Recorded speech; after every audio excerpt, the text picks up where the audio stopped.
कशा आहात विद्यार्थी मित्रांनो, कसा चालू आहे अभ्यास? तर युनिव्हर्सल कोचिंग इन्स्टिट्यूटच्या डिजिटल प्लॅटफॉर्ममध्ये आपलं सर्वांचं मनापासून स्वागत आहे. मित्रांनो, आपण सिलेबस तर कंप्लीट केलेला आहेच, तर त्या सिलेबस कंप्लीशन सोबत आपण अजून एक गोष्ट सांगितली होती की आपण पूर्व माध्यमिक शिष्यवृत्ती परीक्षा इयत्ता 8वी साठी PYQ ॲनालिसिस घेऊन येणार आहोत. काय घेऊन येणार आहोत? PYQ analysis. तर त्या PYQ ॲनालिसिस मधला हा पहिला लेक्चर असेल आणि ज्यामध्ये 2024 म्हणजे गेल्या वर्षी 2024 साली कोणता पेपर झाला होता, त्या पेपरची काठिण्य पातळी काय होती, प्रश्न कसे सोडवायचे होते, यामध्ये टाइम मॅनेजमेंट आपलं कसं पाहिजे होतं, टाइम मॅनेजमेंट कसं करायचं होतं, तर ह्या सगळ्या प्रश्नांची उत्तरे आपल्या लेक्चरमध्ये मिळतील. आणि हे प्रश्न कशा पद्धतीने सोडवायचे, एकदम सहज कसे सुटतात बघा हे प्रश्न. यामध्ये दोन घटक आहेत, एक म्हणजे पहिला भाषा घटक आणि दुसरा म्हणजे गणित. दोन मध्ये गणित. एकूण 75 प्रश्न आहेत. भाषेचे एकूण 25 प्रश्न येतात आणि गणिताचे 50 प्रश्न येतात. 90 मिनिट वेळ असतो. किती कालावधी आहे आपल्याला? 90 मिनिटाचा कालावधी आहे. ठीक आहे. उत्तर नोंदवण्यासाठी आपल्याला स्वतंत्र उत्तरपत्रिका दिलेली असते आणि त्या उत्तरपत्रिकेमध्ये अशा पद्धतीने गोल करायचे असतात, एकदम पूर्ण काळे. ठीक आहे. असे जे खाली दिले असं नाही करायचं, हे काय नाही करायचं ते दिले तर गोल रंगवताना कम्प्लीटच गोल रंगवा. अशा पद्धतीने तुम्ही गोल रंगवा की ते काहीच दिसलं म्हणजे त्या रेषेच्या पण बाहेर गेलं नाही पाहिजे आणि काहीच नाही, एकदम करेक्ट गोल रंगवला पाहिजे. असं ते गोल रंगवण्याची थोडीफार प्रॅक्टिस पाहिजे. ठीक आहे. आता प्रश्नपत्रिकेत कमाल 20 प्रश्नांच्या बाबतीत उत्तरांच्या 4 पर्यायापैकी 2 पर्याय अचूक असतील. 75 प्रश्न आहेत. 75च्या 20% म्हणजे 15 प्रश्नांची उत्तरे 2 पर्याय असणार आहेत. 2 अचूक पर्याय निवडा अशी सूचना दिल्या व्यतिरिक्त दुसरीकडे कुठंच अचूक आपल्याला हे करायचं नाही. बरं, आता आपल्याला पर्याय नोंदवताना कोणता पेन वापरायचा आहे? फक्त काळ्या किंवा निळ्या रंगाचा बॉल पेनच वापरावा. येथे निळा पण दिलेला आहे. पेन्सिलने नोंदवलेली उत्तरे ग्राह्य धरण्यात येणार नाहीत. ठीक आहे. काळा निळा, सहसा मुलं काळाच पेन वापरतात, तोच वापरा. ठीक आहे. आणि जिथे काम आपल्याला दिले तिथंच ते सोडवायचं आहे. तर अशा पद्धतीने आपल्याला माहिती दिलेली तर आहे, ते लक्षात घ्या, हे एकदा वाचून घ्या. तर जो विभाग आहे गणिताचा, तर तो आपण चालू करूया. विभाग 2 गणित. 26 पासून प्रश्न आहेत, 26 ते 75. तर हे प्रश्न सहजासहजी किती लवकरात लवकर सोडवता येतात. आता आपण विश्लेषण देतोय, विश्लेषणाला सर्व प्रश्न सोडवून तर द्यावेच लागतील. तर हे विश्लेषण आपण बघा पेपरमध्ये असतात 90 मिनिटं. हे विश्लेषण आपण आणि त्यामधले आपण धरू की 30 मिनिट हे मराठीला गेले, तर 60 मिनिटात विश्लेषण होतंय का? चला बघूया. ठीक आहे. 60 मिनिट लागत आहेत का 60 मिनिटापेक्षा जास्त लागत आहेत? चला बघूया. बघा प्रश्न क्रमांक 26 काय आहे? 1 अधिक पी भागाकारात पी गुणिले 1 वजा पी भागाकारात पी. आता ह्यांचा डायरेक्ट गुणाकार होईल. 1 अधिक पी आणि 1 वजा पी भागिले पी. आता तुम्हाला माहिती ए अधिक बी आणि ए वजा बी चा गुणाकार काय असतो? ए वर्ग वजा बी वर्ग. सेम इथं तसं होईल. 1 चा वर्ग वजा पी चा वर्ग भागिले हे पी 2 वेळा येईल. सॉरी, खाली इथं 2 वेळा आहे ना, पी 2 वेळा येईल. तर 1 वर्ग वजा पी वर्ग म्हणजेच काय? 1 चा वर्ग 1च असतो. 1 वजा पी वर्ग भागिले पी. 1 वजा पी वर्ग भागिले पी म्हणजे पर्याय क्रमांक 4 आपल्या प्रश्नाचे उत्तर आले. आता पुढील प्रश्न बघू. प्रश्न क्रमांक 27. ह्याच्यामध्ये ज्यावेळेस आपण प्रश्न वाचतो, प्रश्न वाचल्या बसल्या आपल्या मनात काय विचार येतात ते खूप महत्त्वाचे असतात. बघा, एका गोलाचे पृष्ठफळ दिले, मग पहिली तर गोष्ट आपल्याला पृष्ठफळ माहीत पाहिजे. आता गोलाचे पृष्ठफळ काय असते बघा? 4 पाय आर वर्ग हे गोलाचे पृष्ठफळ. ते किती आहे? 616 आहे. ठीक आहे. आता त्रिज्या काय केले? दुप्पट केले. त्रिज्या दुप्पट केली. मग हिथंच मी काय लिहितो? त्रिज्या दुप्पट जर केली ह्यामध्ये तर 2r चा वर्ग येईल. म्हणजेच काय येईल? 2r चा वर्ग म्हणजे 4 पाय 4r वर्ग. हे मी 4 बाजूला काढलं तर 4 पाय r वर्ग. म्हणजे हे जे आहे त्याची काय झालेले? चौपट झालेले. म्हणजे त्रिज्या दुप्पट केली त्रिज्या काय केली, दुप्पट केली की पृष्ठफळ काय होतं, पृष्ठफळ होतं चौपट. त्रिज्या दुप्पट तर पृष्ठफळ चौपट, हे आपल्याला माहीतच पाहिजे. बघा, पहिल्या गोलाच्या पृष्ठफळाच्या तुलनेत चौपट असेल, बरोबरच विधान आहे. पहिल्या गोलाच्या तुलनेत पृष्ठफळ, आता आपण बघूया एक एक. पृष्ठफळ 2464 असेल.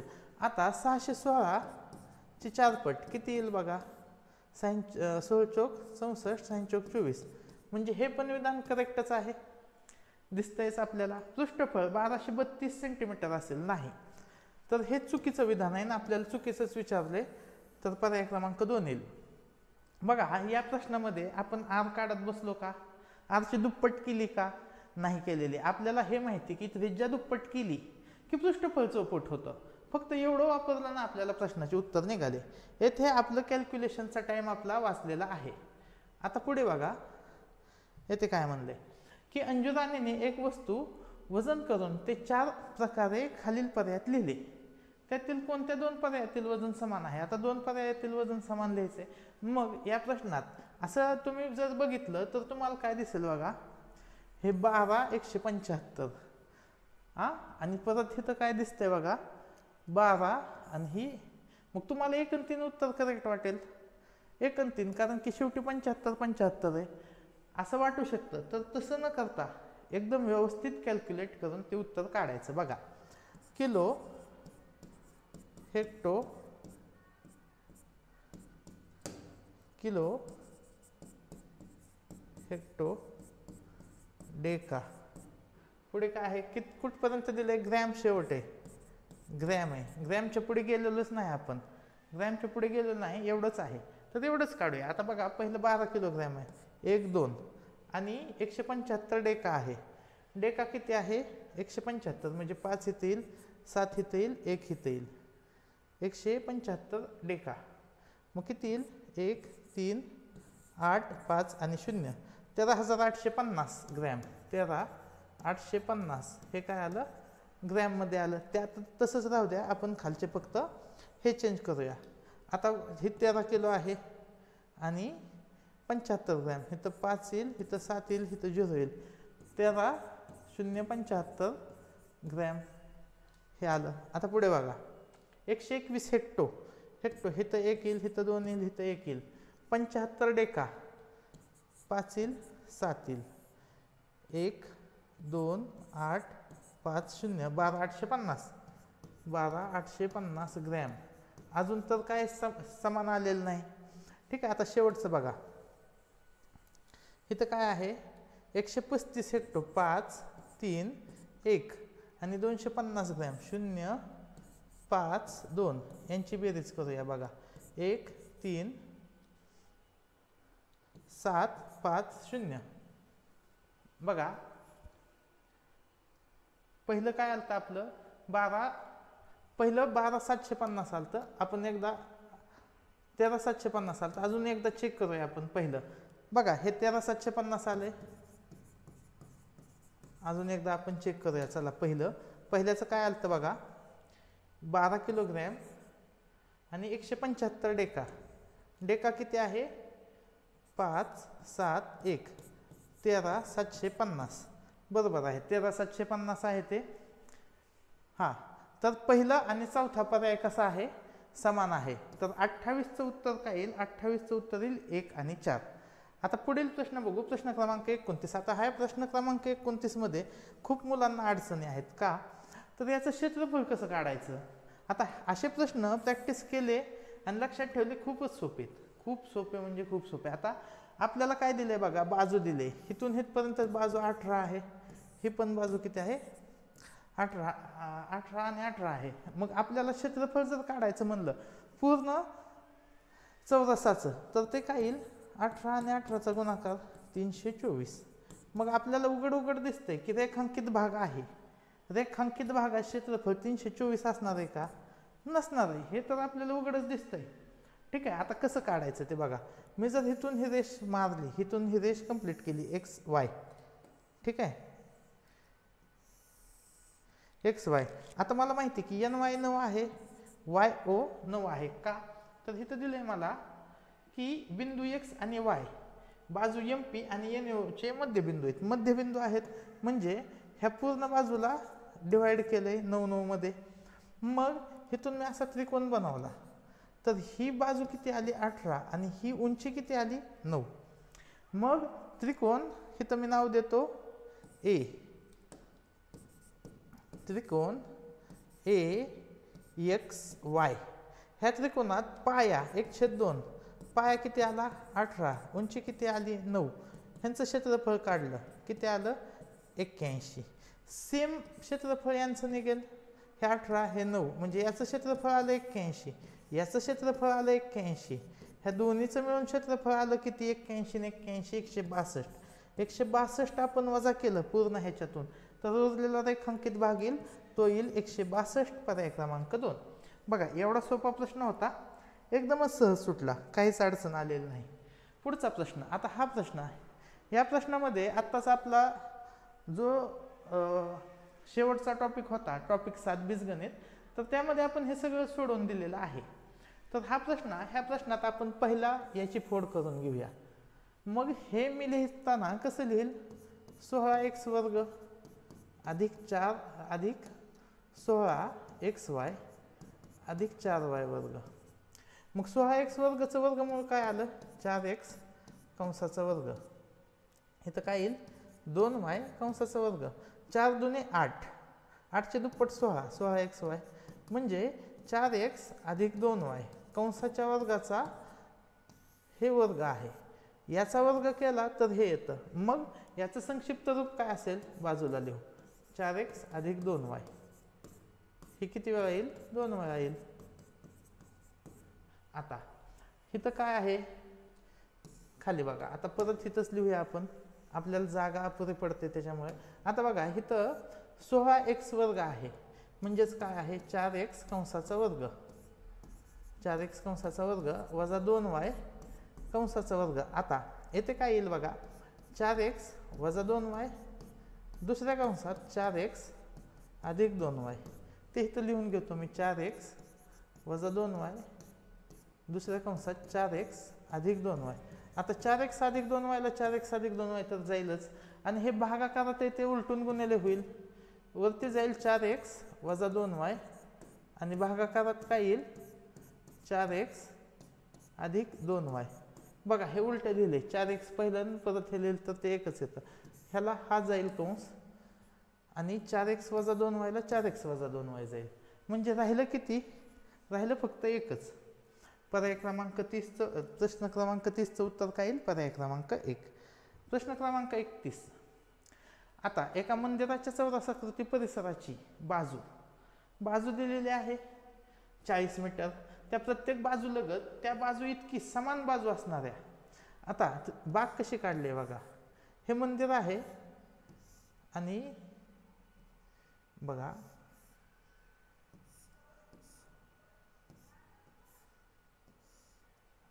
असा त्रिकोणाकृती,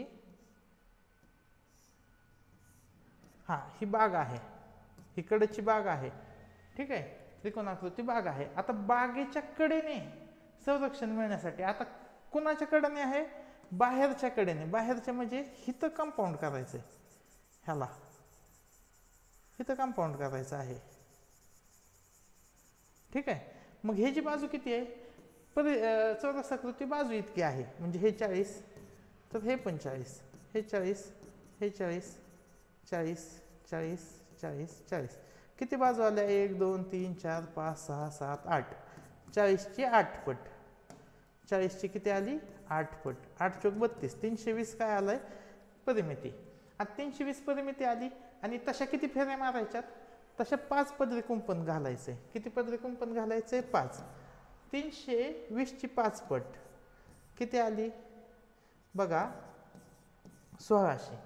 आता हे जे 1600 मीटर आहे, 1600 मीटर आहे त्याला खर्च किती आहे 80 मीटर प्रत्येक मीटरी. तर इथं किती येईल 0 0 0 3 0 येतील. 16 8 किती येईल 128. पर्याय क्रमांक 4 31चं उत्तर येईल पर्याय क्रमांक 4. आता प्रश्न क्रमांक 32 बघूया. बघा, सरळ व्याज पद्धतीने जसजशी 5 दराने 9,700 रुपयांची गुंतवणूक केल्यास बँकेकडून 4 वर्षानंतर जितकी रक्कम परत मिळेल तितकीच 2.5 वर्षात परत मिळण्यासाठी व्याजदर कितीने वाढवायला हवा. काय म्हणलंय, कितीने वाढवायला हवा. 5 अधिक x येईल. व्याजदर किती येईल, 5 अधिक x. मग पहिले लिहूया सरळ व्याज पद्धतीने 5 दराने 9,700 गुंतवणूक. मग गुंतवणूक किती आहे बघा, सिंपल इंटरेस्ट काय असतो, PNR/100. मग येथे P किती आहे 9,700, N किती आहे 5, रेट ऑफ इंटरेस्ट किती आहे, रेट ऑफ इंटरेस्ट 5 दराने, दरच आहे 5 आणि 4 वर्षानंतर 4 भागिले 100. याच्या इतकंच आपल्याला किती वर्षात मिळवायचं, 2.5 वर्षात. 9,700 येईल गुणाकारामध्ये 2.5 वर्षात म्हणजेच 502 किंवा 2.5 करूया. आणि जो रेट ऑफ इंटरेस्ट आहे तो 5 पेक्षा कितीने जास्त पाहिजे, तर तो येईल 5 अधिक x भागिले काय येईल 100.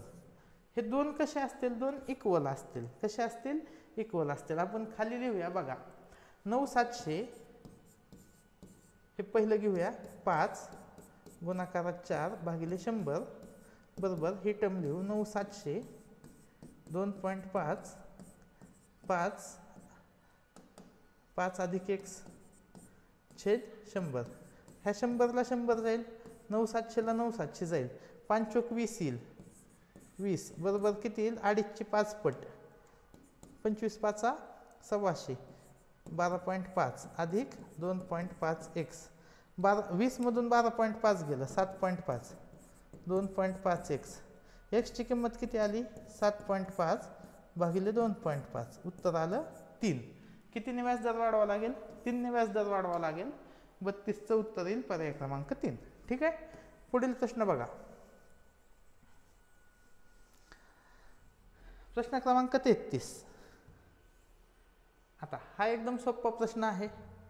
33चं उत्तर आता खालीच बघा, x वर्ग वजा 2xy अधिक y वर्ग बरोबर 49. याचं काय केलं आपण, एक्सपान्शन केलं. हेच एक्सपान्शन इथं केलंय. ठीक आहे. x वर्ग अधिक 2xy अधिक y वर्ग. खाली इथं काय येईल बघा, ही x वर्ग अधिक 2xy अधिक y वर्ग बरोबर किती येईल 169. आता आपल्याला काय काढायचं, 4xy.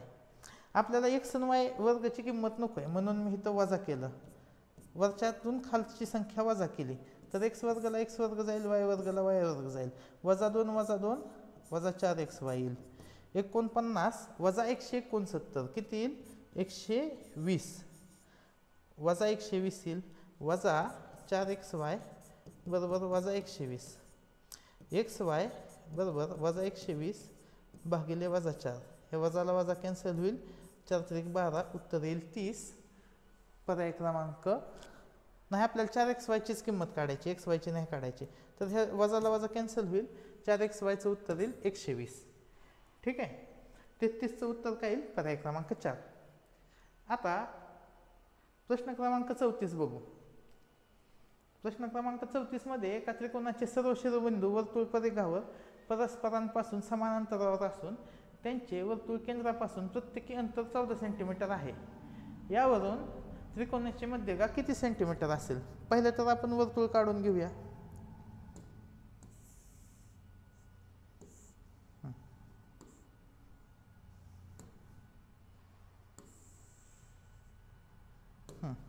असा हा त्रिकोण आहे.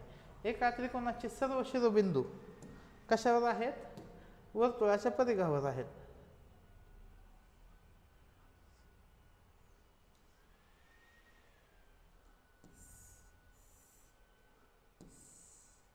ठीक आहे. आणि समान अंतरावर आहेत, म्हणजे इथून हे अंतर कसं आहे, सगळ्यांचं समान आहे. आता ही जी मध्यगा आहे, इथून हे अंतर किती, 14 सेंटीमीटर काय आहे, तर रेडियस आहे. तर हे उरलेलं अंतर, आता आपल्याला माहिती की मध्यगा कशी असते, 2:1. 2:1 मध्ये विभागते. 2:1 2 किती दिले, 14. उरलेलं 1 काय असेल, 7. 14 आणि 7 ची आपल्याला बेरीज विचारली. 14 आणि 7 किती आलं? 21. 34चं उत्तर आलं पर्याय क्रमांक 3. प्रश्न क्रमांक 35 बघूया. आता पूर्ण वर्ग संख्यामध्ये आपण कोणत्या आहेत पेक्षा कोणत्या नाहीत त्या बघू ना. चला बघूया. पहिला प्रश्न, पहिलं आपण ते काढत बसायचंच नको, आपण दुसरीकडे येऊ. दुसऱ्या ऑप्शनकडे येऊ. तर ह्याचं वर्गमूळ काय येईल? 4m कंसाचा वर्ग. आता इथं वजा चिन्ह आहे, इथं वजा चिन्ह आहे, मग वर्गसंख्येत वजा चिन्ह वर्गाला तर नसतं, म्हणून हे उत्तर तर चुकीचं आहे. ते उत्तर चुकीचं आहे. मग पुढील बघूया. ऑप्शन 3 ह्याचं काय आलं? 5p. ह्याचं किती आलं? 6q. मग इथली जी संख्या आहे ती एक तर 2ab असते किंवा वजा 2ab असते. म्हणजे ह्यांचा गुणाकार बघा, 5 आणि 6चा गुणाकार किती येईल? 30. 30ची दुप्पट 60. एक तर 60pq पाहिजे किंवा वजा 60pq पाहिजे. इथं किती आहे? 30 आहे. म्हणजे ही पण वर्गसंख्या येणार नाही. म्हणजे वर्गसंख्या काय येईल? पहिली आणि चौथी हे उत्तर येईल. जे आहे ते काढण्यापेक्षा जे नाही ते काढलं तर आपलं एलिमिनेशन मेथडने उत्तर येईल. आता बघा, 3x वजा 5 या समसंख्येनंतर क्रमाने असणारे 8वी विषम संख्या कोणती? 3x वजा 5 ही कोणती आहे? सम. मग त्याच्या पुढची 3x वजा 5 अधिक 1 ही कोणती संख्या असणार आहे? ही विषमच संख्या असणार आहे. म्हणजे 3x वजा 4 ही काय आहे? ही विषम संख्या आहे. आता याच्यानंतर आता ही पहिली तर मिळाली, आता किती काढायचे? 8 मधून 1 गेली, 7वी शोधायचे. कितवी? 7वी. तर 7वी शोधताना काय करतो बघा, 3x वजा 4 मधून मध्ये आपण 7 दुने 14 ॲड करतो.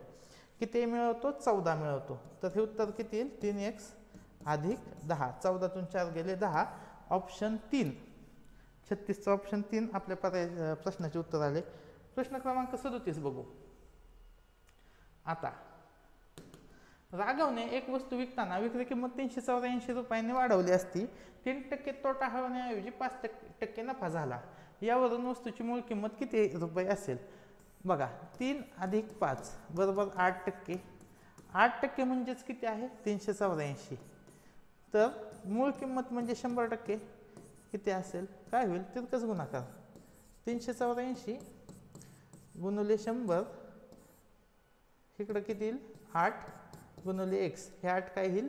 इकडं गुणाकारातले इथं भागाकारात जाईल. 4 ने भाग जाईल. ठीक आहे, किंवा 8 नेच घालू. 8 चौक 32 उरले 6. 8 8 64 48. 48 वर 2 शून्य 4 800. पर्याय 4 आपल्या प्रश्नाचे उत्तर येईल. ठीक आहे. प्रश्न क्रमांक 38 बघूया. चला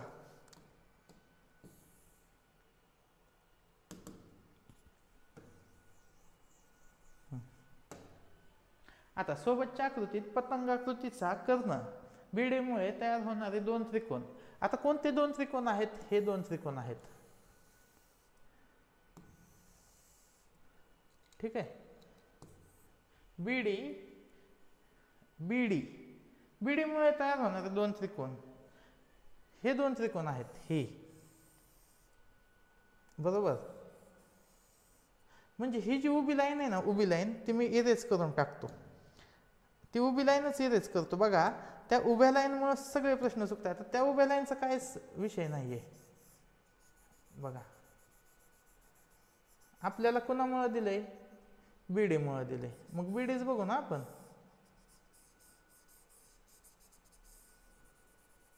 ह्या ईचा काय विषयच नाही. बघा, हे फसवण्यासाठी आपल्याला एवढं त्यांनी कष्ट घेतलंय. हां, आपण अजून एकदा बीडीला इरेज करूया. ठीक आहे. बघा, बीडीमुळे तयार कोणते 2 त्रिकोण होतात? एबीडी आणि एसीडी हे 2 त्रिकोण तयार होतात. आता हे 2 त्रिकोण कोणत्या कसोटीने एकरूप होत नाहीत विचारले नाहीत. आता कर्णभुजामध्ये कसं पाहिजे? असं पाहिजे. 90 डिग्रीचे 2 त्रिकोण असतीलच तर कर्णभुजा आपण म्हणू शकतो. पण ह्या केसमध्ये 90 डिग्रीचा कोणता अँगल आहे माहीतच नाहीच आहे. ठीक आहे, 90 डिग्रीचा कोणता अँगल आहे हे माहीत नाही. बाकोबाने हे बसतायत, बाबाने पण बसताय, कोबाको पण याच्यासाठी लागू होतंय. पण कर्णभुजासाठी हा अँगल 90 आहे का? माहिती नाही. हा अँगल पण 90, हा पण माहितीच नाही. म्हणजे आपण येथे कर्णभुजा ही कसोटी लावू शकत नाही, म्हणून येईल पर्याय क्रमांक 4 आपल्या प्रश्नाचे उत्तर. प्रश्न क्रमांक 39. ठीक आहे, 39 बघा. रफिकजवळ 28,500 रुपये आहेत. त्याच्याजवळ काही 2,000 रुपये आणि काही 500 रुपये आहेत. अशाच दोन प्रकारच्या नोटा असतील तर 500 रुपयांच्या नोटांची संख्या खालील पर्यायातून किती असू शकेल? असू शकेल म्हणले, किती आहे हे माहिती नाही, पण असू शकेल शक्यता विचारले. मग आता हे कसं काढायचं बघा. मी काय केलं की 28,500 आपण एकच 2,000ची नोट वजा आपण काय करूया की ऑप्शनवरूनच सोडूया. ऑप्शनवरून जास्त सोपं जाईल. असू शकते म्हणजे आपण बघा 57 नोटा आहेत. 57 जर 500च्या नोटा असतील तर 57 गुणिले 500 किती येईल बघा. हे पहिले 2 शून्य देऊन ठेवू. 7 5 35, 5 5 25 आणि 3 28, 28,500. मग इथं काय म्हणलंय की 2,000ची एक तरी नोट आहेच की. 2,000ची नोट आहे ना, मग फक्त 500च्या नोटा नाहीत, म्हणून पहिला पर्याय तर इलिमिनेट झाला.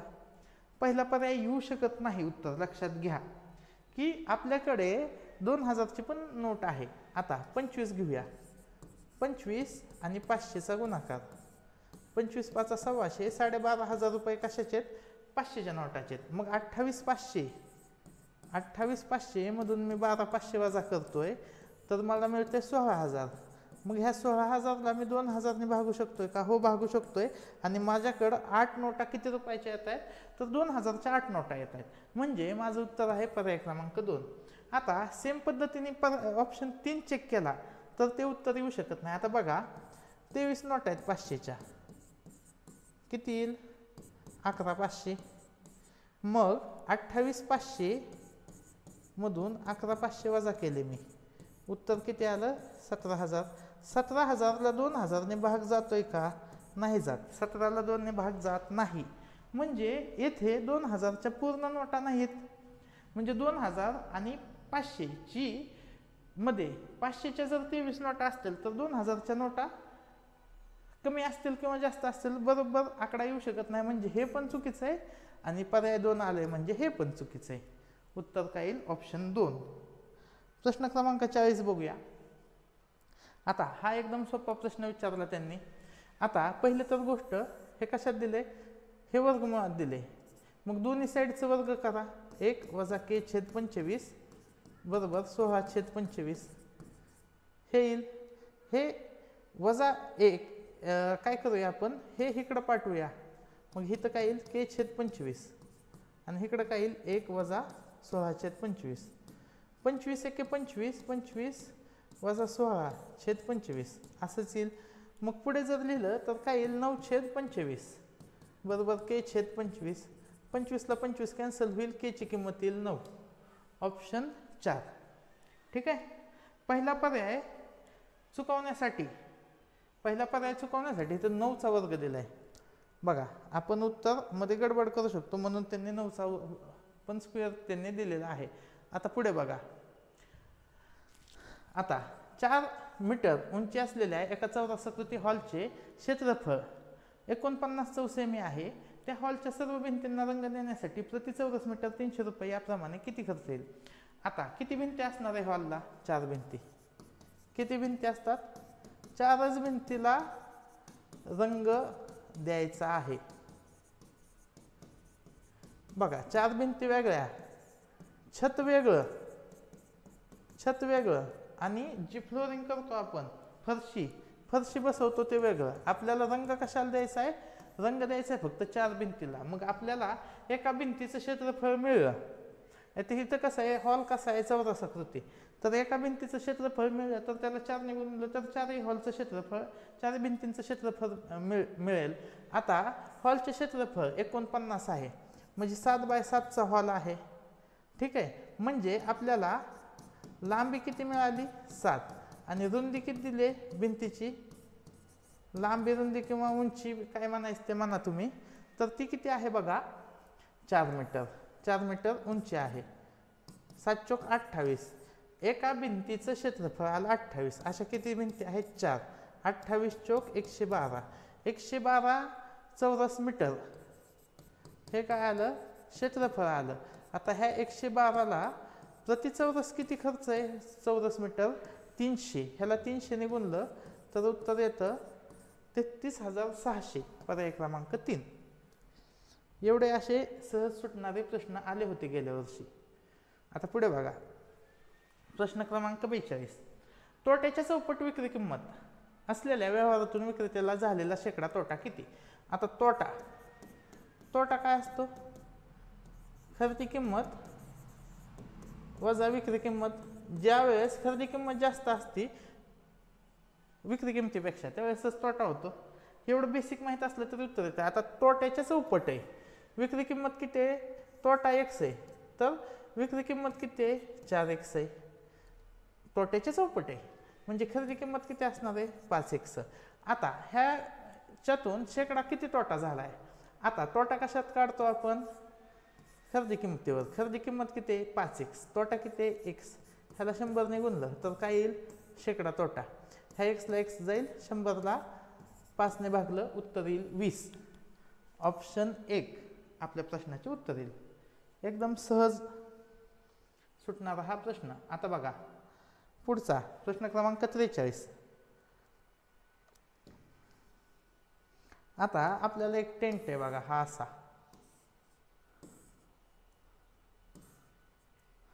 थांबा,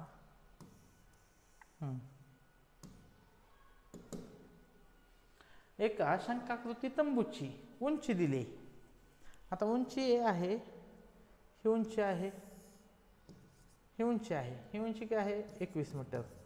आता मला सांगा, जो तंबू आहे, तंबूचं काय काढायचं आहे आपल्याला, किती हवा बसेल म्हणजे काय काढायचं आहे, व्हॉल्यूम म्हणजेच काय काढायचं आहे, घनफळ. कशाचं काढायचं आहे, शंकवाकृती म्हणजे काय, शंकूचे घनफळ किती असते, 1/3 पाय r वर्ग h. ठीक आहे.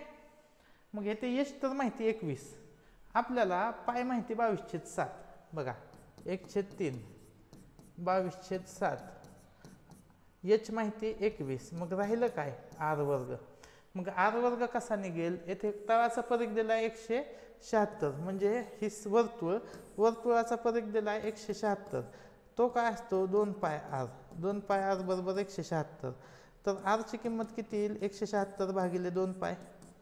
ठीक आहे, 2 ने भाग जाईल, 82/16 82/16 88, आणि पायची किंमत किती असते 22/7, वरती 7 जाईल, 22 चोक 88, 7 चोक 28, म्हणजेच r ची किंमत किती आली 28. ते किती वेळा आहे, 2 वेळा आहे, 2 वेळा 28 लिहून घेतलं. आता पुढे सोडूया, 7 त्रिक 21, 3 एके 3. ठीक आहे. आता 28चा वर्ग 784 आणि 22, मग 4 ने 2 ला गुणलं तर एकक स्थानी किती येतं, 8. 8 कुठे आहे, पहिल्या पर्यायात. उत्तर आलं ऑप्शन 1. सगळा गुणाकार करत बसायचा का, नाही. सगळा गुणाकार जर आपण करत बसलो तर आपल्याला सुटणार आहे का सगळं, आपल्याला पेपरच टाईममध्ये कव्हर होणार नाही. ठीक आहे. टाईम मॅनेज करायचा असेल तर तुम्हाला ऑप्शनचे शेवटचे युनिट प्लेस बघावं लागतील. जर युनिट प्लेस मी बघतोय तर मला 8 इथं बघा, 4 दुने 8, एकक स्थानी 8च येणार आहे. 8 असलेला एकच पर्याय आहे, पर्याय क्रमांक 1. याच्यावरून मला लगेच उत्तर आलं. ठीक आहे. आता पुढचा प्रश्न, पुढच्या प्रश्नात पण आपला टाइम वाचू शकतो आणि ह्या टाइम वाचलेला आपण पुढच्या प्रश्नांमध्ये वापरू शकतो. कसं ते बघा. आता 500 रुपये किमतीला शेअर्स खरेदी करताना परीला 3% दलालीसह 46,350 रुपये खर्च आला असेल तर तिने किती शेअर्स खरेदी केले असतील. आता 500 वर तिला किती टक्के दलाली बसले, 3%, म्हणजे 515 रुपयाला एक शेअर मिळाला. परीला 515 रुपयाला एक शेअर मिळाला. मग 515ला 1 तर 46,350ला किती. ठीक आहे. तितकाच गुणाकार. आता 46,350 भागिले काय येईल, 515. इथं गुणले 1 येईल, इथं 1 येईल.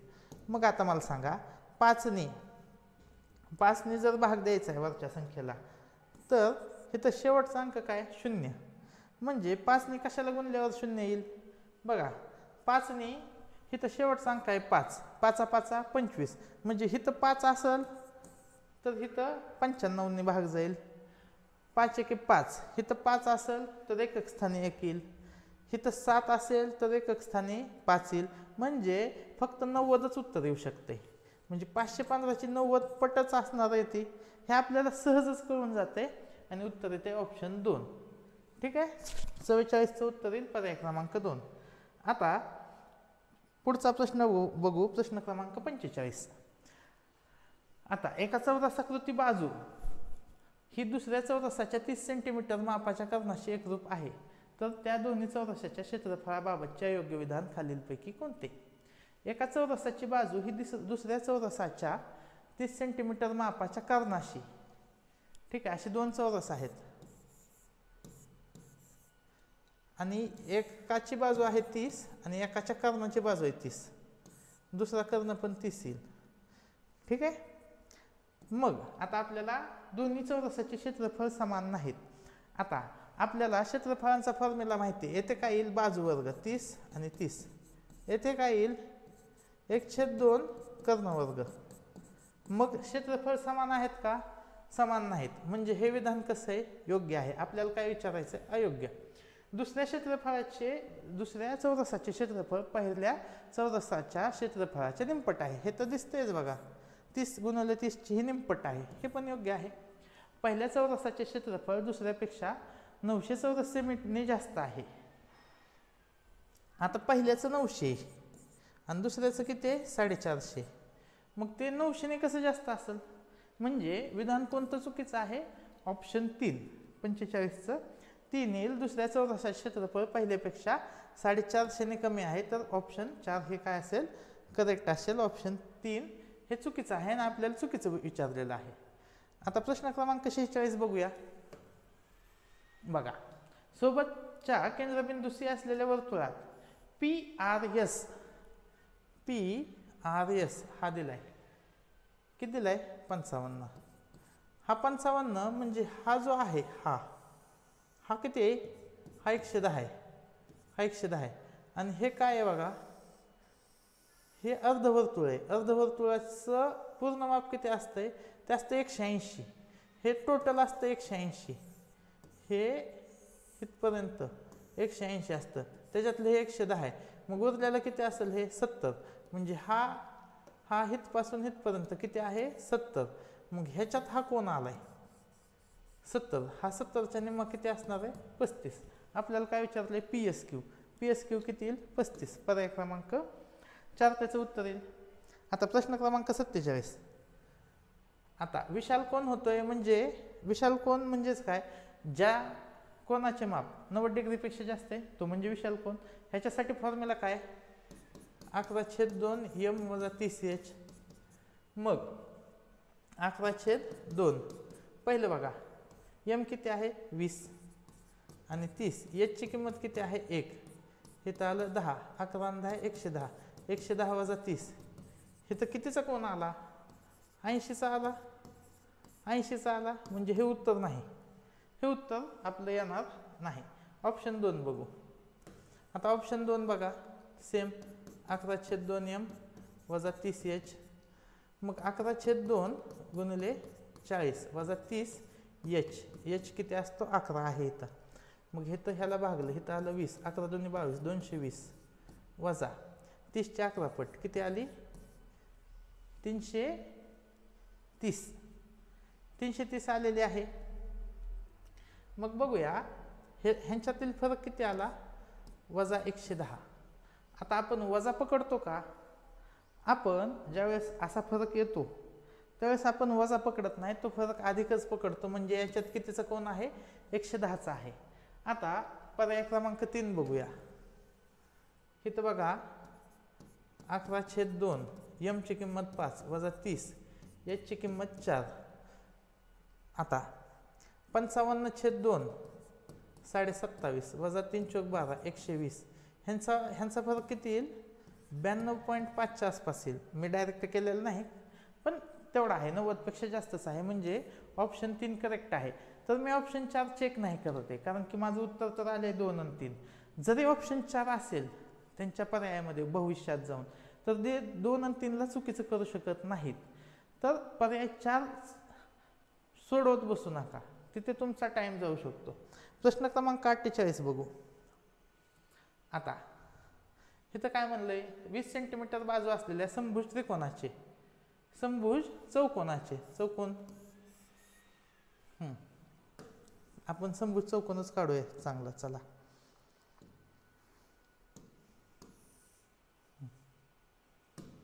हा समभुज चौकोन आहे आणि ह्याची बाजू किती आहे, 20 आहे. 20 20 20 20 आणि ह्याचे कर्ण कसे आहेत, 3:4. कसे आहेत, 3:4 गुणोत्तर आहे. मग कर्ण हा 3, हा पण 3x असेल, हा पण 3x, हा 4x, हा 4x असं लिहिलं तरी चालेल. टोटल कर्ण किती आला, हा 8x, हा किती आला 6x. म्हणजे ह्यांचं प्रमाण जर काढलं तर ते 3:4 आलं. करेक्ट आहे, काहीच अडचण नाही. हेच करा, 3x 4xच करा. आता मला सांगा, आपण हे खोडूया, आपण एका कर्णाची फक्त बाजू काढूया, ह्या 3x आणि 4xची किंमत काढूया. आता मला सांगा 3x 4x, मग हे किती येईल, हा कर्ण येईल. तर 3 4 5चं त्रिकूट असते, तर हा किती असेल 5x. 5xची किंमत किती आहे, 20 आहे. तर xची किंमत किती आली, 5 × 20, 4 आली किंमत, xची किंमत आली 4. म्हणजेच हे किती आलं, 3x म्हणजे 12 आलं. हे 12, हे 12, हे 16, हे 16. म्हणजे कर्ण किती लांबीचे आले, 24 आणि 32.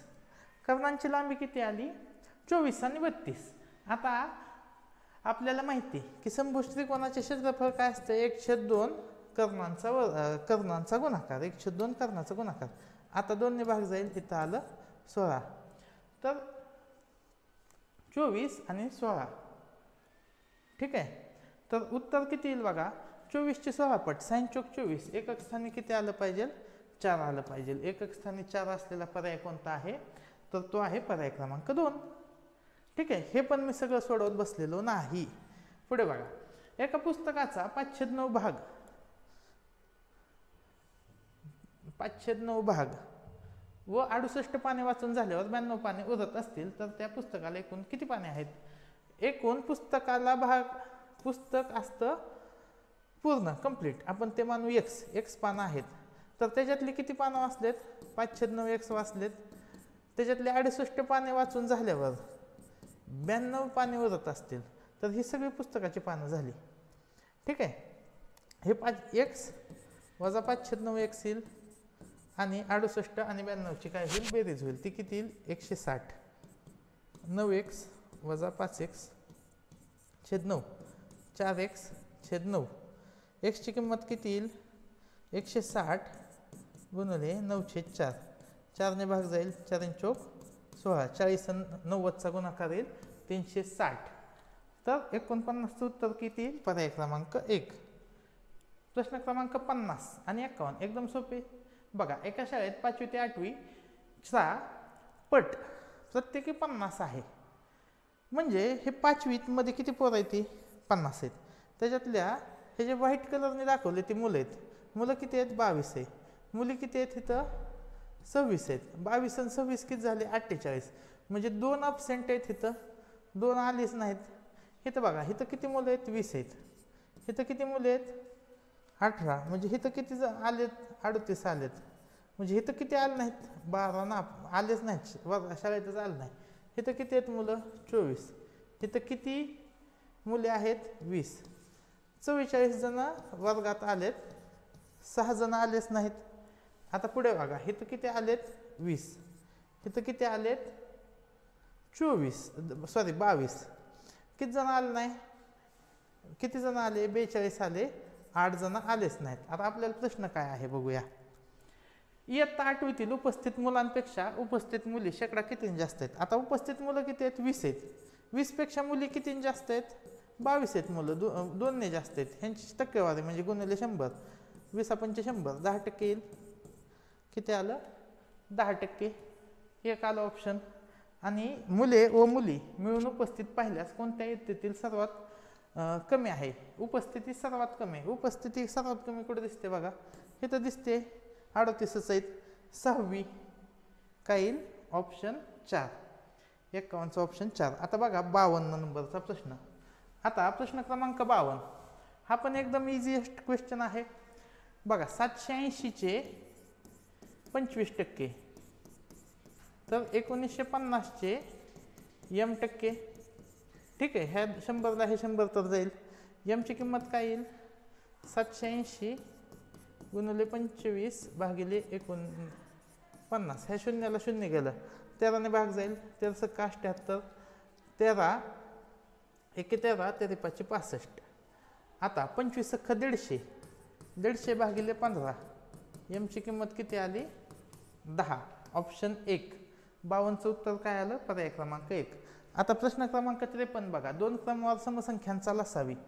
ही पहिली संख्या, ही दुसरी संख्या, ह्यांचा लसावी. कशा संख्या आहेत? ह्या समसंख्या आहेत. तर ह्यांचा जो गुणाकार असतो त्या गुणाकाराला जर आपण 2 ने भागलं तर लसावी येतो. ठीक आहे, समसंख्यांच्या बाबतीत ही गोष्ट माहीत पाहिजे आपल्याला. तर x कंसात x अधिक 2 बरोबर किती आलं? 624. आता एक संख्या मागची आहे, एक संख्या पुढची आहे. आपण उत्तर कसं काढू शकतो लक्षात घ्या. तर ह्यामध्ये आपण x वर्ग काय असू शकतो? तर 624 अधिक 1 हा x वर्ग असतो. लक्षात ठेवा, ही गोष्ट सोपी आहे पण विसरू शकते. ठीक आहे, मधली संख्या x अधिक 1चा वर्ग काय असू शकतो? 624 अधिक 1 हे असू शकतो, x अधिक 1चा वर्ग. तर इथं काय येईल? x अधिक 1चा वर्ग 625 येईल. म्हणजे x अधिक 1 काय येईल? 25. म्हणजे x ची किंमत आली 24 आणि x अधिक 2 ची किंमत आली 26. 24 आणि 26 ची बेरीज आली 50. ऑप्शन 4 आपल्या प्रश्नाचे उत्तर येईल. आता हे एक पद्धतीने उत्तर येईल. आता दुसरी पद्धत शिकून घ्या. ती दुसरी पद्धत याच्यापेक्षा पण सोपी आहे. याच्यापेक्षा सोपी आहे दुसरी पद्धत. ती कशी बघा. आता 2 समसंख्यांचा लसावी 312 आहे. म्हणजे 2 समसंख्यांचा गुणाकार काय असेल? 312 चे दुप्पट 624.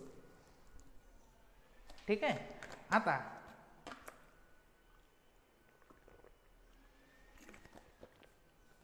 दोन समसंख्यांची बेरीज 48 असेल का? हे मला सांगा.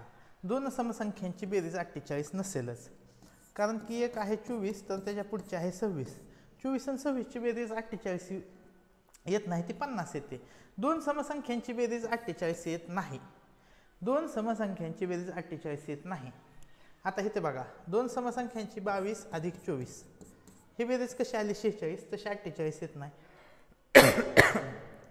तशीच 2 समसंख्यांची बेरीज 50 पण 52 पण येऊ शकत नाही, कारण की 24 अधिक 26 किंवा 26 अधिक 28 केलं तर हे तर 50, हे तर 54.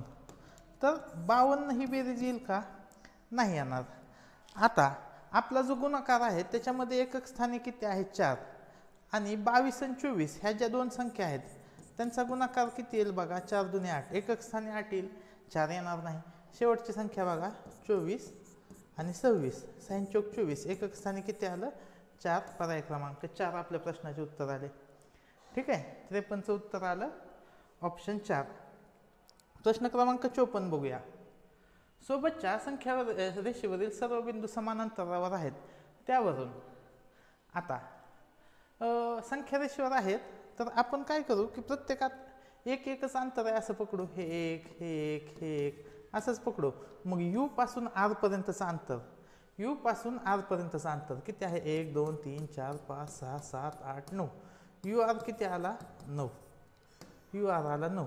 मला हे 3/8चं काहीच घेणं देणं नाही, कारण की उत्तर मला ह्याच्यात विचारलं नाही. 2/8 1/8 असं नाही उत्तर विचारलं. त्याच्यामुळे ur ची किंमत मी 9 लिहिली. qt ची किंमत, q पासून t 1 2 3 4 5 6 7 किती आहे? qt 7. ह्यांची काय केले? वजाबाकी किती आली? 2. बघा 2 कोणाचं उत्तर असेल? अंतर कोणाच्यात 2 दिसते बघा, RS हेच 2 आहे. 54चं उत्तर काय येईल? ऑप्शन क्रमांक 1. 55 नंबरचा प्रश्न बघूया. 5 वर्षापूर्वी आईचे वय मुलीच्या वयाच्या दुप्पट होते. मग 5 वर्षापूर्वी असं लिहू, आई मुलगी.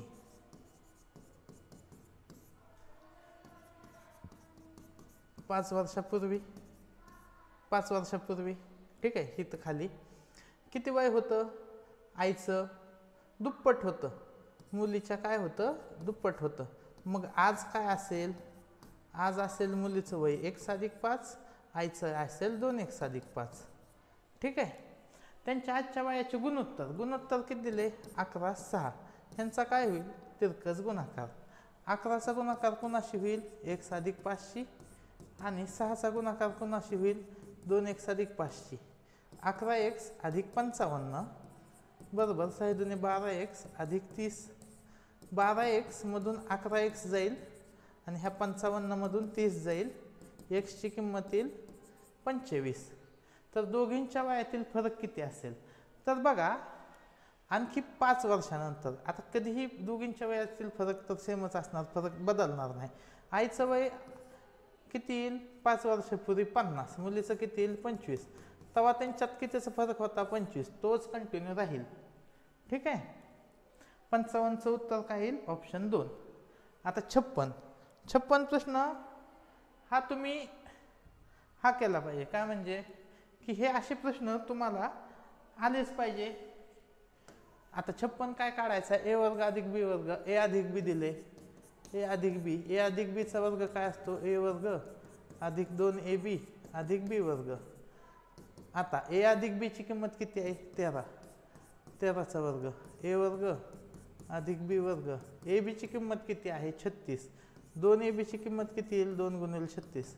a वर्ग + b वर्ग + 72. हे किती आलं? 169. a वर्ग + b वर्ग 169 - 72 किती आलं? किती येईल? 97 येईल. a वर्ग + b वर्गची किंमत किती आली? 97. ऑप्शन 3. 56चं उत्तर आलं ऑप्शन 3. आता 57 बघा. खालीलपैकी कोणत्या 2 पर्यायात अयोग्य विधान आहेत? सर्व पूर्णांक संख्या वास्तव संख्या असतात. सगळ्या परिमेय संख्या ह्या त्या वास्तव संख्या असतात. हे तर काय म्हणलंय? नसतात. अयोग्य विधान आहे. बरोबर. काही परिमेय संख्या पूर्णांक संख्या असतात. सर्व परिमेय संख्या पूर्णांक संख्या असतात का? नसतात. सर्व नसतात, काही असतात. म्हणजे ऑप्शन 2 करेक्ट आहे. ऑप्शन 3 चुकीचं आहे. ऑप्शन 4 काही पूर्णांक संख्या पूर्ण संख्या नसतात. आता बघा, पूर्णांक संख्यामध्ये निगेटिव्ह संख्या पण येतात. मग त्या पूर्ण संख्या आहेत का? तर त्या पूर्ण संख्या नाहीत. तर तेही विधान करेक्ट आहे. 57चं 4 करेक्ट आहे. 57, 1 व 3 अयोग्य विधान आहेत. आता प्रश्न क्रमांक 58 बघा. एका विद्यार्थ्याला संकलित चाचणीत मिळालेले विषयनिहाय गुण खालील तक्त्यात दिलेले आहेत. त्यांचे मध्यमान काढा. मध्यमान म्हणजेच काय? मध्यमान म्हणजे सरासरी. काढा सरासरी. 32 + 36 + 48 + 44 + 40 किती येईल बेरीज? 6 × 2 8, 8 × 8 16, 16 × 4 20, हातचे आले 2, 3 × 2 5, 5 × 3 8, 8 × 4 12, 12 × 4 16, 16 × 4 20, 200. 200 मार्क मिळेल. किती विषय आहेत? 1 2 3 4 5, 5 विषयात मिळून 200. म्हणजे ॲव्हरेज किती मार्क आले त्याला? 40. उत्तर काय येईल? 58चं ऑप्शन 1. 59 नंबरचा प्रश्न बघू. सोबतच्या आकृतीत AB आणि CD कशा आहेत? रेषा पॅरलल आहेत. आपल्याला RGC हे 50 दिले. हे 50 म्हणजे हे पण 50. आता ह्या 2 बाजू सारख्यात. हे 50 म्हणल्यावर हे पण 50 आलं. हे 50 50 100 म्हणल्यावर हे किती आलं? 80. हे 80 म्हणल्यावर हे काय येईल? 80. ह्या 2 बाजू सारख्या. 80 म्हणल्यावर हे किती येईल? 50. हे पण किती येईल? 50. ठीक आहे. हे 50 50 येईल. मग आपल्याला विचारलंय काय ते बघूया. बघा, SFA कुठं गेला? SF आणि A हा विचारला. हा 50 म्हणल्यावर हा किती आला? 130. 180 तून वजा होईल. हा आला 130. 130 वजा PEA PEA हा किती येईल? हा 50च येईल. 130 मधून 50 गेला 80. ऑप्शन 2 59. सोपं आहे. 60 नंबर बघूया. बघा आता 60 नंबर एवढं भलं मोठं दिलंय. आपल्याला काय म्हणलंय? बरोबर किती? आता एकदमच सोपा प्रश्न आहे. आपल्याला बी च्या टर्म एकत्र करूया. 4b वजा 3b अधिक 3b. बी च्या टर्म आहे. अधिक 3b तून वजा 3b जाईल. फक्त राहील काय? 4b. अधिक 4b राहील. अधिक 4b येथे आहे, येथे आहे, येथे आहे, येथे वजा 4b हे येणार नाही. आता a च्या टर्म बघा. वजा 2a अधिक 5a वजा 2a वजा 2a वजा 2a वजा 4a मधून 5a मधून वजा 4a गेलं तर किती येईल? फक्त a येईल. फक्त काय येईल? a. मग a कुठे आहे? पर्याय क्रमांक 4 मध्ये. पुढचा प्रश्न बघा. 61. दशादशे 5 दराने 5000 रुपयाचे 2 वर्षाचे सरळ व्याज व चक्रवाढ व्याज यात किती फरक आहे? एकदम सोपा. काय करायचं असतं? 5000 किती दर आहे? 5%. 500 किती आलं उत्तर? 5 5 25 250. आणि ह्या 250चे परत 5% काढायचे. 250चे किती काढायचे? 5%. 25 5 125. 125/10.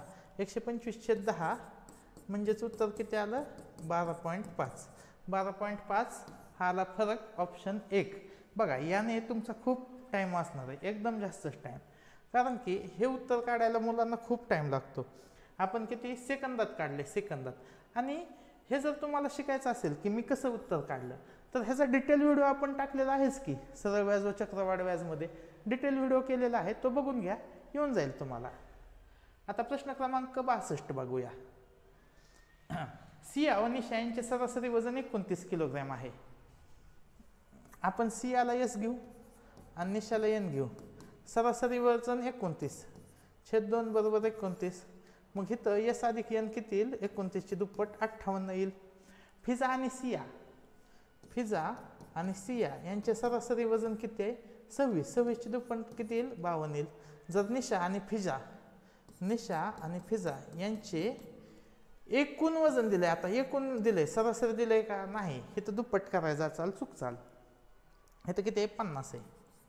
मग ह्यांची बेरीज केली मी. किती आलं? 2S अधिक 2N अधिक 2F बरोबर किती आलं? 50 आणि 50 100 आणि 50 150 आणि 10 160. म्हणजेच मी असं लिहू शकतो S अधिक F अधिक N. हे 2 2 ने गुणलं होतं. सगळ्यालाच 2 2 ने भागलं. 160 ला पण 2 ने भागलं. किती आलं? 80. तर तिघींपैकी सर्वाधिक वजन असलेले. आता सर्वात कमी वजन कोणाचं दिसतंय? ह्या गटाचं N अधिक Fचं. N अधिक Fचं वजन जर कमी केलं तर सगळ्यात जास्त वजन कोणाचं येईल? Sचं. कसं? तर बघा सोडूनच देतो. आता हे किती वजन आलं ह्या दोघीचं? 50 बरोबर 80. तर Sचं वजन किती आलं? Sचं वजन आलं 30. Sचं वजन 30 आलं तर Nचं वजन आलं 28. Nचं आलं 28 तर Nचं वजन आलं 28 तर Fचं आलं 22. Fचं किती आलं? 22. तर सगळ्यात जास्त वजन असलेली व्यक्ती कोणती आहे? ते आहे S. तिचं वजन किती आहे? 30 आहे. ठीक आहे. प्रश्न क्रमांक 63. आता प्रश्न क्रमांक 63 कसं काढायचं बघूया. आता एक काम काही मजूर काही दिवसात पूर्ण करतात. काही दिवसात म्हणण्यापेक्षा मी काय करतो? 100 दिवसात पूर्ण करतात असं म्हणू. तेच काम करताना जर मजुरांची संख्या पूर्वीच्या संख्येच्या 2/3 पट केली तर दिवसांची संख्या पूर्वीच्या किती पटीने वाढली असती? ठीक आहे. आता आपण सगळं मान्यवर करू शकतो. एक काम काही मजूर एक काम 2/3 म्हणजे 3 ने भाग गेला पाहिजे. 30 मजूर 100 दिवसात पूर्ण करतात तर किती येईल? टोटल काम किती येईल? 3000 तासाचं काम आहे असं धरू. जर मजुरांची संख्या पूर्वीच्या 2/3 पट केली. 30 ची किती केली आपण? 2/3 पट. किती आले बघा? 10 आलं, 20 आलं. तर जी 3000 आहे, 3000ला आपल्याला कितीने भागावं लागेल? 3000ला 20ने भागावं लागेल. किती आलं उत्तर? 150. आता हे जे 150 आहे, पहिली कामाची संख्या किती होती? 100. आता किती आहे? 150. कितीने वाढ झाली? 50ने वाढ झाली. कितीवर वाढ झाली? 100वर वाढ झाली. उत्तर आलं 1/2. ठीक आहे. प्रश्न क्रमांक 64 बघू. बघा, आपला 1 तास कंप्लीट झालेला आहे. एक्सप्लेनेशन देताना काही गोष्टी जास्त बोलाव्या लागतात, एक्सप्लेन जास्त करावं लागतं. त्याच्यामुळं हा 1.25 तासाचा तरी व्हिडिओ बनवू शकतोय. आणि एकदम मन लावून जर सोडवलं तर पेपर कधीही 1 तास ते 1 तास 10 मिनिटात तुमचा तर कंप्लीट व्हायलाच पाहिजे. कारण की मी बाकीचेही बोलतोय, 2-2, 3-3 मेथड सांगतोय एक्झाम्पलच्या. ठीक आहे. तर हा पेपरचं टाईम मॅनेज तर होऊन जाईल. आणि जर तुम्हाला वाटत असेल की पुढील लेक्चरमध्ये मी बुद्धिमत्ता आणि इंग्लिशचं पण विश्लेषण घ्यावं आणि मराठीचं पण विश्लेषण घ्यावं, तर या व्हिडिओला कमीत कमी 50 लाईक्स भेटले पाहिजेत. किती? 50 लाईक्स भेटले पाहिजेत. तर जे जे व्हिडिओ बघणार आहेत त्या प्रत्येकाने जर लाईक केलं तर सहज आपल्या तेवढ्या लाईक होतील आणि आपण पुढचा व्हिडिओ बनवू. ठीक आहे. प्रश्न क्रमांक 64 बघा. एका वर्तुळाच्या सर्वात मोठ्या जीवेची लांबी 7 मीटर आहे व त्याच वर्तुळातून तिच्यापासून 2.1 मीटर अंतरावर असणाऱ्या समांतर जीवेची लांबी किती? आता हे असा वर्तुळ आहे आणि सर्वात मोठी जीवा म्हणजेच काय असतं? तर तो असतो व्यास. व्यास दिलाय 7 मीटर, म्हणजे त्रिज्या किती आली? त्रिज्या आली 3.5 मीटर. 3.5 मीटरचे काय आहे? त्रिज्या आहे. आणि जीवा किती लांबीवर आहे? जीवा आहे 2.1. हे आहे 2.1 आणि हे किती दिले? 3.5. मग आपल्याला काढायचं ही बाजू. कशी काढणार? तर ह्याला भाग देऊया 3.5ला. तर कितीने भाग जाईल? 7ने भाग जाईल. 3.5 आणि 2.1 ला कशाने भाग जाईल? 7ने. 7 5 35, 7 त्रिक 21. मग कुणाचं त्रिकूट असतं? 3 4 5चं त्रिकूट असतं. म्हणजे इथं किती येईल? 4ने. कितीने भाग दिला तर 7ने. म्हणजे इथं किती यायला पाहिजे होतं? 28. मग आपण 35 21 पकडलं होतं, म्हणजे इथं किती येईल? 2.8. हे 2.8 म्हणजे हे पण किती आलं? 2.8. 2.8 2.8 किती उत्तर येईल? 5.6. आपलं ती जी जीवा आहे तर त्याचं उत्तर किती येईल? 64चं उत्तर येईल पर्याय क्रमांक 2. पायथागोरसने हे काढू शकता, पण त्याला वेळ जाईल, त्याच्यामुळे ही मेथड मी सांगितली. आणि पायथागोरसच्या थेरममध्ये आपण हे पूर्ण एक्सप्लेन केलेलं आहे की एकदम फास्टमध्ये कसे पायथागोरसचे त्रिकूट काढायचे. आता पुढे बघा, 16चा 3रा घात आणि पुढे काय आहे? वर्गमुळात 4k-5. एकदम सोपा प्रश्न. बघा, 16 म्हणजे काय असतो? 4चा वर्ग. आणि 16चा 3रा घात म्हणजे 4च्या वर्गाचा 3रा घात. म्हणजे 4चा कितवा येईल? 2 त्रिक 2 आणि 3. 4चा येईल 6वा घात. म्हणजे याच्यासाठी मी काय लिहू शकतो की 4चा 6वा घात लिहू शकतो. आता याच्यासाठी 4चा k-5 आणि वर्गमुळात जी संख्या असते भागिले 2 असते. मग येथेच काय येईल? 4चा 6वा घात बरोबर 4चा k-5/2. 4 4 समान आलं. मग 6 बरोबर k-5/2.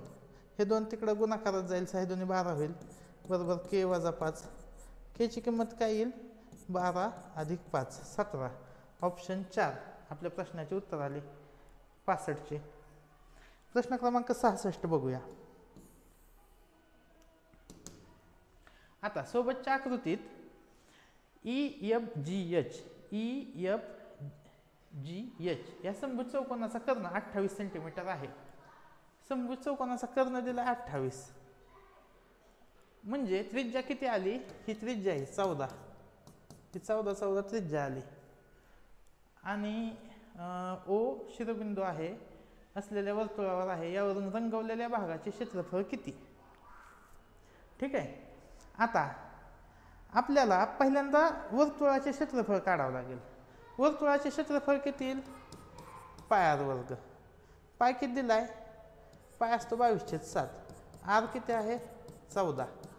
14 आणि 14 7 2 14 22 2 44. 44 गुणिले 14 14 चौक 56.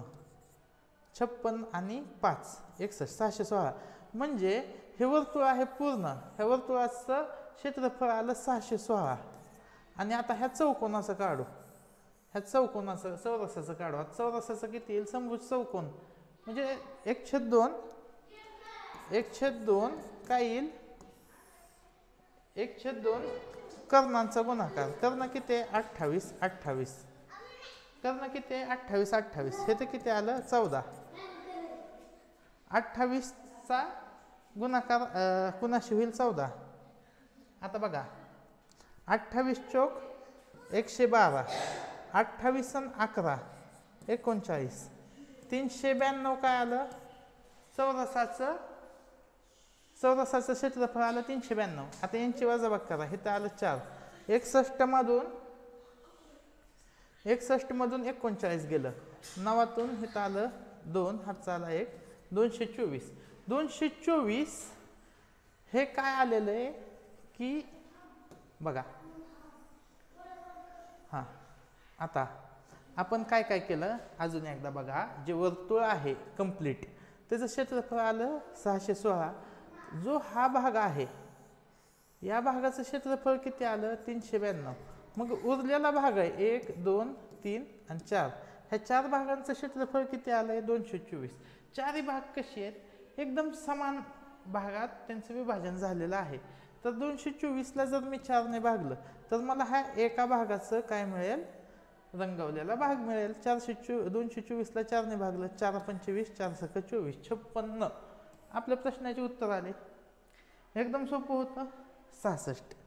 आता 67 प्रश्न बघा.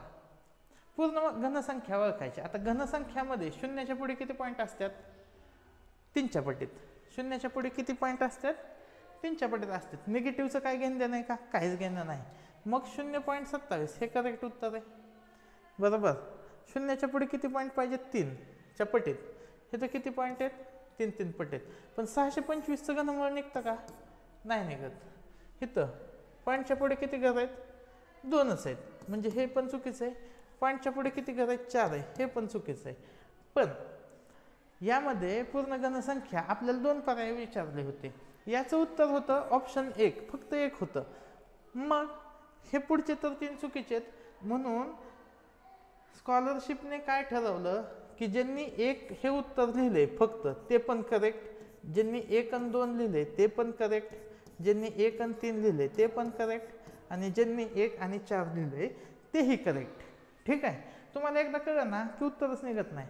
जे करेक्ट आहे ते उत्तर लिहा आणि पुढचं कोणतंही ठोकून द्या तुमच्या मनाने. लिहिलं नाही तरी त्यांनी मार्क दिले आहे. ऑप्शन 1 ज्यांनी लिहिला फक्त 1च लिहिला त्यांनाही पूर्ण मार्क दिलेले आहेत. पुढील प्रश्न. 514 102 715 607 305 यातील सर्वात मोठी संख्या ही सर्वात लहान संख्येपेक्षा कितीने मोठी आहे? आता पहिली तर सगळ्यात मोठी संख्या काढावं लागेल, सगळ्यात लहान संख्या काढावं लागेल आणि त्यांची काय करावं लागेल? वजाबाकी. ठीक आहे. सगळ्यात मोठी संख्या कोणती दिसते? 607 हीच दिसते, कारण की ह्यांच्यात फरक एकदम कमी आहे. आणि सगळ्यात लहान कोणती दिसते? 514. 514 दिसते बघा तुम्ही. मग 514. आता 6ची दुप्पट 12, 1214 वजा 514, 12तून 5 गेलं 714, 1/2. उत्तर काय येईल? 68चं पर्याय क्रमांक 4. प्रश्न क्रमांक 69. टिंबटिंबचे दोन्ही कर्ण परस्परांना काटकोन दुभागतात. आता परस्परांना काटकोनात दुभागतात कोणाचे? चौरस असतो बघा. चौरस हा परफेक्टच आहे. चौरसात सगळेच गुणधर्म आहेत. तर बी उत्तर करेक्ट येईल. बी 100% बघा. सगळ्या पर्यायांमध्ये बी आहेच. सगळ्यामध्ये बी आहे. काटकोन चौकोन म्हणजे आयत झाला. आयताचे कुठं 90 मध्ये छेदत नाहीत. आयताचे 90 मध्ये छेदत नाहीत. ठीक आहे. हे वेगळे असतात, हे वेगळे असतात. म्हणजे ए तर येत नाही. ए येत नाही म्हणजे ऑप्शन 1 कट झाला, ऑप्शन 4 पण कट झाला. म्हणजे आपलं उत्तर काय येईल? 2 आणि 3 मधलं. आता बी चेक केलंय. आता पतंगाकृतीमध्ये दुभागत नाहीत बघा.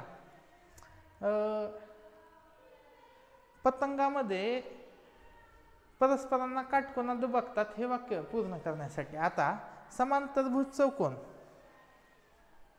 समभुज चौकोनाचे एक करतात बघा. समभुज चौकोनाचे एकमेकांना काटकोनात दुभागतात. पतंगाकृतीचे दुभागतात का?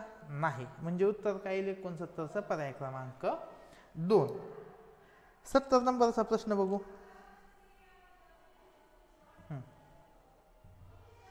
आता ही प्रतल कसे दिसतात? एकमेकांना छेदताना दिसतात ना.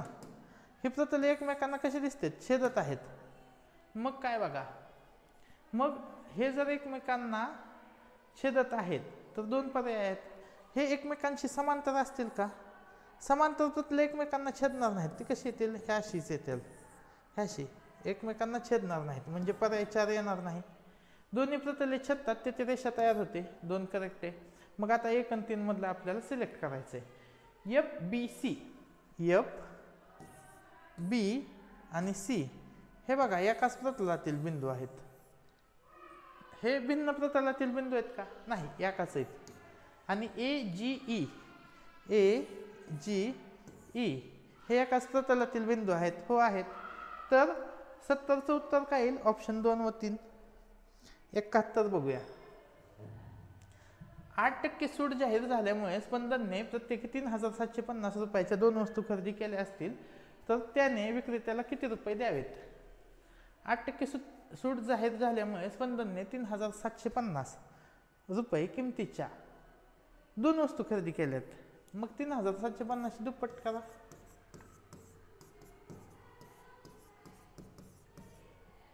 आणि 7500 वर त्याला 8% सूट मिळाली. 300 रुपये काय मिळाली? सूट. मग 7500 मधून 300 वजा केले तर त्याला किती रुपये द्यावे लागतील दुकानदाराला? 7200. ठीक आहे. थांबा 1 मिनिट. 75च्या 8 पट आहे. सॉरी 600 येईल. हे 600 येईल. हां 600 येईल. तर उत्तर काय येईल? 6900. ऑप्शन 3. ठीक आहे. 75च्या 8 पट होती. 75ची 4 पट हे असती 300. पुढील प्रश्न बघू. प्रश्न क्रमांक 72. बघा सोबतच्या आकृतीत EFG मध्ये बिंदू H हा रेख FG चा मध्यबिंदू आहे. म्हणजे ही बाजू कशी आहे? समान आहे. EFH हा 45. हे दोन बिंदू सारखे म्हणजे हे पण किती येईल? 45. आणि EF आणि EG EF हे किती आहे? 10 वर्गमुळात 2. हे किती आहे? 10 वर्गमुळात 2 सेंटीमीटर असेल तर EH किती आहे? हा EH किती आहे? कसं काढणार? बघा हे 45 आहे. ठीक आहे. हे पण 45 आहे. तर हा किती येईल? हा किती येईल? हा येईल 90. हा येईल 90. बरोबर. मग तो हा जर 90 आला तर आपल्याला काय करता येईल? बघा आपल्याला काय काढायचं आहे? EH पाया उंची. आपल्याला एकतर कर्ण काढता येईल आणि त्याच्यानंतर आपल्याला काय काढता येईल? कर्ण काढून झाल्यावर EH काढता येईल. कसं? बघा आता क्षेत्रफळ काढायचं आहे आपल्याला. त्रिकोण EFG चे क्षेत्रफळ काढायचे आहे. तर ते काय येईल? 1/2 पाया गुणिले उंची. मग पाया किती आला? 10 वर्गमुळात 2. उंची किती आली? 10 वर्गमुळात 2. 2 ने ह्याला भाग दिला 5 आला. 50 वर्गमुळात 2 वर्गमुळात 2चा गुणाकार आला 2. ह्याचं क्षेत्रफळ आलं 100. आता हे 10 वर्गमुळात 2 आणि 10 वर्गमुळात 2 ह्याच्याने आपण काय काढू शकतो? की FG काढू शकतो. तर FG किती येईल? बघा FG वर्ग बरोबर EF वर्ग अधिक EG वर्ग. बरोबर. मग FG वर्ग किती येईल? 10 वर्गमुळात 2चा वर्ग अधिक 10 वर्गमुळात 2चा वर्ग. 10चा वर्ग 100. वर्गमुळात 2चा वर्ग किती? 2. हे पण 100 गुणिले 2 येईल. किती येईल? हे 200 200 400, 400चं वर्गमूळ किती आलं 20. म्हणजे ही बाजू किती आली, ही बाजू खालची बाजू किती आली, खालची बाजू आली 20. कर्ण किती आला 20. आता 20 कर्ण आला, मग हा कर्ण धरा आणि ही काय येईल मग 90 येईल, बरोबर. हा येईल 90च. मग जर 90 येईल तर काय येईल, ह्याचं क्षेत्रफळ कसं काढता येईल परत त्रिकोणाचं 1/2. पाया काय आला EG आणि उंची काय आली EH. EG आणि EH ह्यांचं क्षेत्रफळ किती आहे 100. मग आपल्याला EG माहिती आहे, FG माहिती आहे आपल्याला. FG आहे हे. हां, FG किती आहे 20 आहे. हे किती आलं 10. 100ला 10ने भागलं, उत्तर किती आलं 10. ऑप्शन 2. ठीक आहे, 72चं उत्तर येईल ऑप्शन 2. आता 73 नंबरचा हाच एक प्रश्न होता बघा 72 नंबरचा, की जो मुलांना अवघड जाण्याची शक्यता जास्त होती. बाकीचे सगळे प्रश्न सोपेच गेलेले आहेत. आता पुढचा हा एकदम सोपा प्रश्न आहे बघा.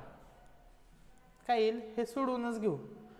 हे आधी काय येईल m वर्ग वजा 5m अधिक 9m वजा 9×5 = 45.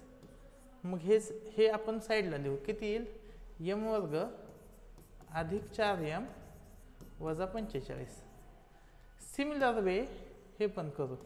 m वर्ग अधिक 4m वजा 8m वजा 32.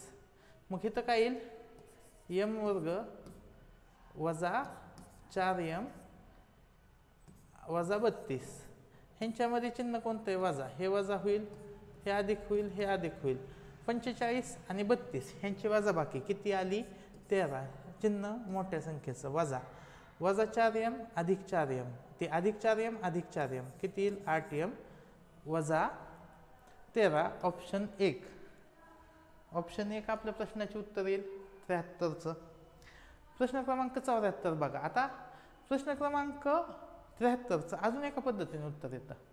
ते कसं बघा, इथं जर मी बघितलं पर्याय मी बघितले, पर्यायामध्ये मला काय दिसलं बघा, की ही एक टर्म mच्या रिलेटेड आहे आणि दुसरी टर्म सगळ्या वेगळ्या आहेत. 13 वेगळं आहे, इथं जर केलं तर हे 16 येईल. सगळंच वेगळं दिसतंय. म्हणून मी mची किंमत काय लिहिली, मी mची किंमत लिहिली 0. mची किंमत 0 मानली, मी मानली, स्वतः मानली. तर 9×5 = 45, हे वजा 45 येईल, वजा 8 × 32 आणि वजा 32 येईल. तर वजा 45 अधिक 32 उत्तर काय येईल वजा 13. वजा 13 फक्त पर्याय 1 मध्येच आहे. पुढचा प्रश्न बघू. प्रश्न क्रमांक 74. आता प्रश्न क्रमांक 74 बघा. सोबतच्या समलंब चौकोनात PQRS ची उंची PQRS ची उंची 8 दिली. ठीक आहे, PQRS ची परिमिती काढायची. हे 17 म्हणल्यावर हे पण किती आलं 17. हे 8 आहे, हे 17 आहे. मग ही बाजू किती आली, पायथागोरस लावा, ही येईल 15. ठीक आहे, हे 15 आलं. हे 8 आहे म्हणल्यावर हे पण 8 आलं, कारण की त्या दोन बाजू कशा दिल्यात सारख्या दिल्यात. मग ह्या सारख्या दिल्यात म्हणल्यावर ही बाजू मी इथून जोडली अशी, ही बाजू इथून जोडली. तो लंब किती आलाय, हा लंब 8 म्हणल्यावर हा पण किती आला 8. हा 17 म्हणजे हा किती आला 15. हा 8 म्हणल्यावर हा पण किती आला 8. मग करा बाहेरच्यांची बेरीज. 17 आणि 8 25, 25 अधिक 17 42, 42 आणि 15, 42 आणि 15 57, 57 आणि 8 65, 65 आणि 15 80. ऑप्शन 1 आपल्या प्रश्नाचे उत्तर आले. आणि शेवटचा प्रश्न, प्रश्न क्रमांक 75 बघा. व्हिडिओमध्येच मी काय सांगितलंय तुम्हाला, की जर 50+ लाईक आले तर आपण पुढचे व्हिडिओ अजून एकदम जोरात बनवूयात. ठीक आहे, तर व्हिडिओला जास्तीत जास्त लाईक करा, जास्तीत जास्त मुलांपर्यंत हे व्हिडिओ शेअर करा. तुमचे जे कोण मित्र स्कॉलरशिपचा अभ्यास करतायत तर त्या प्रत्येक मित्रापर्यंत हा व्हिडिओ पोहोचवण्याची जबाबदारी ही तुमची असेल. ठीक आहे, हे video free of cost me बनवत आहे, एकदम तळमळीने बनवत आहे प्रत्येक विद्यार्थ्यांपर्यंत पोहोचण्यासाठी. ते व्हिडिओ ज्या ज्या विद्यार्थ्यांपर्यंत पोहोचत आहेत त्यांनी त्यांच्या जवळच्या मित्राला हा व्हिडिओ पाठवणे त्यांचं काम आहे. शेवटचा प्रश्न बघा, दशादशी 10 दराने 10,000 रुपयांचे 2 वर्ष 6 महिन्याचे चक्रवाढ व्याज किती? एकदम सोपा, 10,000 रुपये आहेत, ठीक आहे. 10,000 गुणले किती येईल? 10 दर आहे म्हणजे 100 वर किती? 110. किती वेळ आहे? 2 वर्ष 6 महिने. 2 वर्षाचं किती येईल? 110 110. आणि 6 महिन्यासाठी म्हणजे 2 वर्षाचे किती झालं? 1 वर्षाचे काय झालं? हे निम्म वर्ष झालं. 6 महिने म्हणजे निम्म. मग दर पण किती येईल? 10च्या निम्मा. किती येईल? 10च्या निम्मा 5. मग शेवटी किती येईल? 100 आणि 5 105. हे असं येईल. आता ह्यांचा जो गुणाकार येईल तो काय येईल?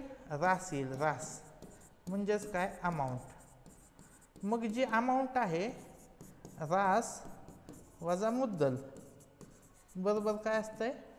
व्याज असतं. बघा सरळ व्याज चक्रवाढ व्याजमध्ये एकदम डिटेल हे शिकवलं, एकदम डिटेल.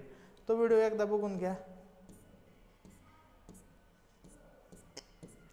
11चा वर्ग 121 105 105 एके 5 5 दुने 10 चालेल 1 5 आणि 1 6 605 अधिक 1 2 1 5 0 7 1 2 12,705 किती पैसे मिळाले? 12,705. रास किती आली? 12,705. मुद्दल किती? 10,000. ह्यांचे वजाबाकी किती येईल? 2,705. 2,705 काय आलं? तर ते आलेलं आहे व्याज. तर अशा पद्धतीने आपण 75 जे प्रश्न आहेत त्यातील मराठी सोडा गणिताच्या 50च्या 50 प्रश्नाचे एकदम सहज भाषेत विश्लेषण केलेलं आहे. तर ही व्हिडिओ सिरीज तुम्हाला कशी वाटते हे मला कमेंट सेक्शनमध्ये सांगा. व्हिडिओ आवडल्यास नक्की लाईक करा, आपल्या मित्रांनाही शेअर करा आणि आपला चॅनल सबस्क्राईब करायला विसरू नका. धन्यवाद.